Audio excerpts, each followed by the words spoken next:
Hello, and in this video, I would like to show you how to use a really neat website called Loom. Now, Loom, I guess it's a website, but it's also a Chrome extension. And what it does is it allows you to do a screen recording, but it does it really, really well.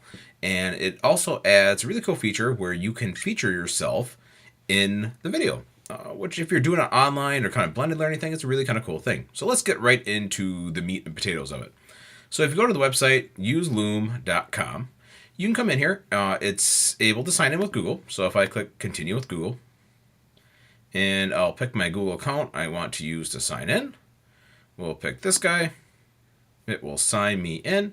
And what I would be able to do is see the videos that I have done. All right, and you can see I actually have a couple folders where I've made collections in there. All right, if I had any that were kind of loose videos, they'd just be into this spot. Now, to make a use Loom, what you do is you download the Chrome extension. It kind of features in here, it tells you where to go. Otherwise, if you just go to the Chrome web store, you find it. But the Chrome extension looks like this. So I'm going to do a screencast of a screencast, I believe. So say I want to explain to fellow staff members how to use this kind of really cool website, classroomscreen.com. So if I want to do that as a use Loom, I would click the extension. It would ask me, what do I want to include? Do I want to do a screen plus cam, a screen only, or a cam only? So if you're having students do this, this would be a really cool way of maybe if you just want to just have them talking, like a foreign language class, maybe they're just speaking, you could do a cam only, and it would only include that. I'm going to pick the screen plus cam. It also then says, which would you like to record, a full desktop or current tab? The difference is if you are going to switch between tabs, you'd want to do a full desktop. If you are not going to switch between tabs and only stay on one, you could pick current tab and you wouldn't have that issue. All right. Also through here, you'll see that it's recording the microphone. You could turn it off if you do not want to have it listen to you. Some of the advanced features that come in, you can see what kind of camera you're using. You could flip it if you need to, if it's showing up backwards. So I could go like this way, and you can see like the text behind me, let's see, is now in the correct way. So you could change that up if you need to. You could also say use a photo only. If you're screen only, you could turn that on and off. So some kind of little features you can get in here and get kind of fancy with. Now, let's go hit start recording. What you'll see is once it does, it starts counting down for you, gives you some different options. So at this point, it's actually recording in use Loom. All right, it's a recording Loom. I would come through here, be able to talk to people what I would want them to do, like saying, oh, look how cool classroom screen is. I can come down here, I can click a traffic light. So on my projector, I could have students seeing it's time to work, time's running out, and time to put things away. Now, Loom also features the abilities as you're talking, I could hit pause. So I could pause my Loom recording so that I maybe need to gather my thoughts or think a little bit. When I'm ready, I can hit resume and start all over again. Now I'm going to pause it again.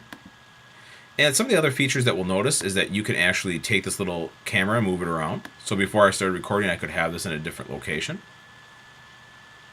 You can have that put around. You can change the size of it if I would want a bigger picture maybe. Now hopefully I've not scared anyone, but you see you can make it larger. Right? Once you're done with your recording, you can hit the finish. My Loom will come up in here, and we'll let that load in. I'll try to make sure, okay, I was afraid it may play for a second and get a little kind of weird as we hear it. Now, as this comes in, a couple of options that we see is that we can edit the video. There's some settings we can omit. We can allow comments. We can do, so comments would be people can actually comment down below this. We can allow emoji reactions. So as people are watching the video, they can actually click little emojis that come along with it. You can allow the ability for a user to download it, and you can show certain analytics, like how many times it was viewed, kind of information like that. So you can turn on what you would like and what you don't like. Right? Now let's hit save. You can trim the video if you need to. If you maybe talk too long or you went a little too far, you could trim a little bit of it if you need to trim the beginning or end. A lot of times that maybe happens if you just kind of have something a little weird comes along with it. You can add a password.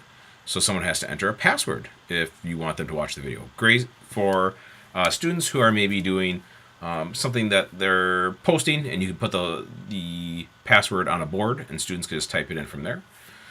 Otherwise, if you just get this link right here, if I copy it, let's open up a little incognito, and I go to that link, we can see there's the video. So very quickly and easily, you can create a screencast that features your video in it or not. And as students watch, let's just mute this tab. I'll hit play.